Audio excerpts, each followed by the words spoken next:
the fuck is Elvis? Das ist alles. Wer ist Elvis Presley? Spannende Frage. Wir wollen sie musikalisch beantworten in dieser Folge. Eine Folge, die sich auch richtet an Neueinsteiger, an Leute, die das erste Mal mit Elvis in Berührung kommen und sich fragen, ja, was muss ich eigentlich in meiner Sammlung stehen haben, um zu begreifen, um zu verstehen, wer Elvis Presley war. Aber natürlich auch für alle, die wie ich schon jahrzehntelang Fans sind, mein Vorschlag, mein Angebot an euch: 5 Platten, die ihr meiner Meinung nach unbedingt haben solltet, wenn ihr wissen wollt, wer Elvis wirklich war. Alles in dieser Folge. Elvis Presley. Herzlich willkommen, ich bin Gerd von In Elvis Veritas und wir legen gleich los. 5 Scheiben, die zeigen, wer Elvis war. Bevor ich euch die 5 Scheiben zeige, vielleicht ganz kurz, wer war für mich eigentlich Elvis Presley? Was müssen wir über ihn wissen? Was müssen wir über ihn verstehen? Wir müssen wissen, er war der King of Rock'n'Roll natürlich, aber er war ja viel, viel mehr. Man würde viel zu kurz greifen, wenn man Elvis ausschließlich mit Rock'n'Roll in Verbindung bringen würde. Im Übrigen hätte er da sogar starke Konkurrenz, wie ich mal anmerken möchte, auf diesen Titel. Nichtsdestotrotz ist es gerade die Vielseitigkeit, die Elvis ausmacht, und es gibt 5 Platten oder CDs, wie ihr wollt, die zu Elvis Lebzeiten erschienen sind und die meiner Meinung nach perfekt abbilden, wer oder was Elvis Presley eigentlich war. Es geht in dieser Folge nicht darum, die 5 besten Elvis-Platten herauszufinden. Es geht auch nicht darum, aus allen Elvis-Platten, die seit Elvis seine erste Single aufgenommen hat, 1954, aus diesen auszuwählen. Nein, ich habe mich ganz bewusst fokussiert auf das Zeitalter, in dem Elvis lebte. Also alle Veröffentlichungen sind mit einer Ausnahme erschienen, solange Elvis noch lebte und aktiv war, weil ich der Meinung bin, das ist der Output, den wir zunächst mal nehmen können, wo auch die Plattenfirma ja nicht wusste, dass Elvis starb, und von daher denke ich, ist das ein guter Hinweis. Ja, bevor wir einsteigen, ihr wisst, 1000 Abonnenten habe ich mir als Ziel gesetzt, als erstes Teilziel zugegeben, und wir sind schon nahe dran, wir sind schon deutlich über 900, es fehlen nicht mehr viele. Wenn der 1000. Abonnent erreicht ist, wird es eine Verlosung hier geben bei In Elvis Veritas. Also wer es von euch noch nicht getan hat, möge bitte meinen Kanal abonnieren, einen Gefällt mir, ein Abo und die Glocke abonnieren, dann ist alles bestens. Aber jetzt geht's los. Hier ist meine erste Scheibe. Elvis, a Legendary Performer, Volume 1. Jetzt werdet ihr euch vielleicht fragen, warum ausgerechnet diese Scheibe? Es war die erste Compilation, die tatsächlich Outtakes von Elvis veröffentlichte, und das noch während er lebte. Wie gesagt, Januar 74 erschienen. Warum habe ich mich für diese LP entschieden? Ganz einfach. Sie zeigt, wie ich finde, wie keine andere LP tatsächlich auch, wer Elvis war. Das ganze Spektrum der Songs, das wir drauf haben. Wir erleben, wie der Start mit That's Alright Mama. Wir sind dabei, wenn Elvis dann sozusagen sich schon etabliert hat, ja. Fool Such As I, Pop der 50er Jahre. Wir erleben, wie er aus der Armeezeit zurückkommt, hören aus GI Blues Songs. Dann erleben wir, wie alles zur Routine wird, alles jahrelang nur Filme, um dann auf dieser Scheibe wieder zurückgeholt zu werden mit Ausschnitten, die damals unveröffentlicht waren, aus dem 68 Comeback Special. Und schließlich endet die Scheibe, wie jedes Elvis-Konzert endete, mit Can't Help Falling in Love. Ein fantastischer Bogen, eine, wie ich finde, gelungene Auswahl von RCA. Man kann diese Platte wirklich als eine, ja, wie soll ich sagen, eine musikalische Biografie von Elvis bezeichnen, was halt im Rahmen einer Einzel-LP möglich ist. Hier ist die Nummer 2, Elvis Forever. Eine Doppel-LP, die soweit ich weiß, nur in Deutschland bzw. in Europa erschien, im deutschsprachigen Raum. Eine Doppel-LP, die eine unheimlich gute Songauswahl beinhaltet. Ihr solltet versuchen, diese Doppel-LP noch in eure Sammlung zu bekommen. Sie zu hören ist ein Hörgenuss in jeder Hinsicht. Erstens mal klingt sie gut, immer noch nach der langen Zeit.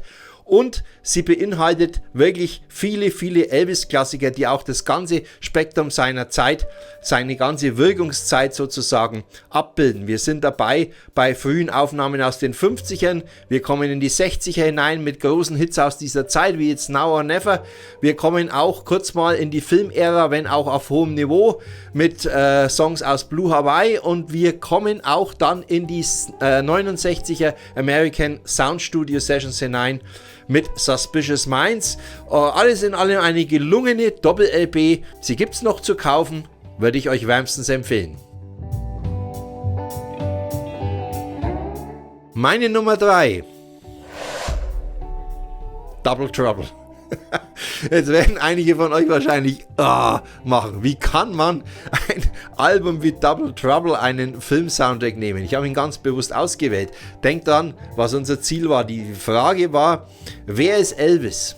Und dazu gehört auch diesen musikalischen Niedergang zu bezeichnen in den 60er Jahren. Ich weiß, jetzt werden einige wieder in die Kommentare reinschreiben, so schlecht sind die Film-Soundtracks nicht. Ja, stimme ich euch mit allem zu. Dennoch muss man sagen, wenn wir die ganze Schaffensperiode von Elvis berücksichtigen, dann sind eben die meisten Soundtracks einfach nicht gelungen. Soweit muss man gehen. Ja, und ich habe ausgesucht Double Trouble. Warum? Weil das für mich persönlich der absolute musikalische Tiefpunkt bei den Soundtracks ist.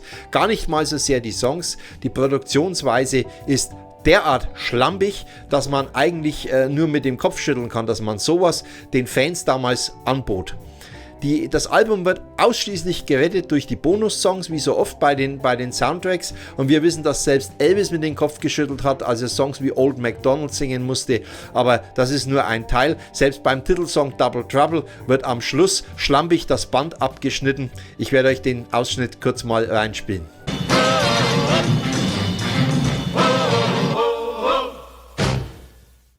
Ja, der absolute Niedergang.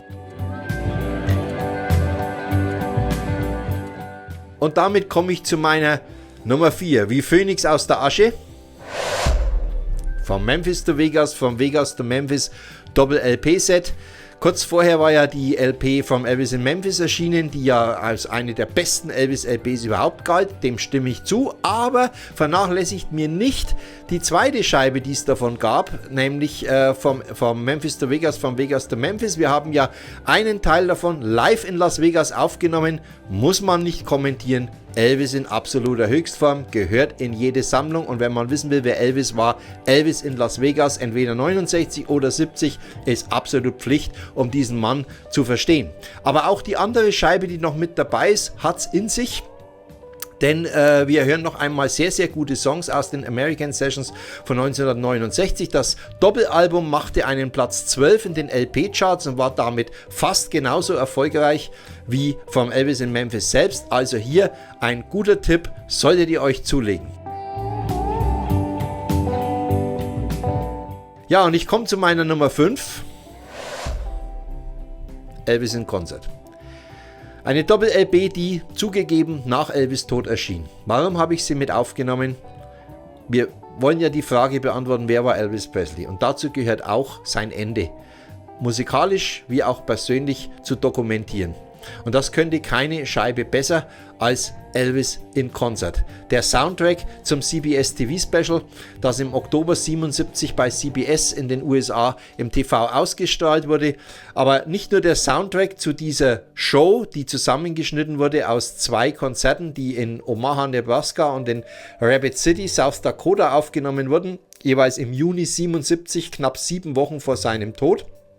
Nein, wir bekommen auch noch Outtakes aus diesen beiden Shows, die ja alle von RCA professionell aufgenommen wurden. Ein interessantes Dokument, und das nicht nur jetzt einen kranken Elvis zeigt, das tut es tatsächlich über weite Strecken, aber wir finden auch auf dieser Doppel-LP noch echte Highlights. Ich verweise nur zum Beispiel auf How Great Thou Art oder My Way, muss man gehört haben, das gleiche gilt für Hurt. Absolute Highlights, die zeigen, dass ein Elvis Presley in seiner gesundheitsbedingt schwächsten Phase immer noch in der Lage war, fantastische Darbietungen abzuliefern. Ja, das wäre mein Angebot, meine 5 Scheiben, die ich euch empfehlen würde. Als Newcomer, wenn man wissen will, wer Elvis war, die zuerst anhören, dann wisst ihr tatsächlich, wer Elvis war. Aber auch für alle anderen. Ihr könnt gerne in die Kommentare unten reinschreiben, was eure 5 LPs wären, mit denen ihr beschreiben würdet, wer Elvis am besten war. Ich gehe gerne mit euch wieder in die Diskussion hinein. Toll, dass ihr wieder mit dabei wart. Ich wünsche euch noch eine gute Zeit bis zur nächsten Woche. Da werden wir wieder ein Interview haben. Da wird es darum gehen, um das Bad Nauheim Elvis Festival, ein Rückblick auf den August.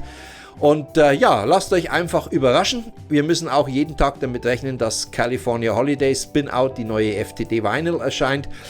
Ihr werdet auf meinem Kanal bestens informiert. Bis dahin, ciao und servus, euer Gerd. Long live the King. Ladies and gentlemen, Elvis has left for Graceland. Thank you and good night.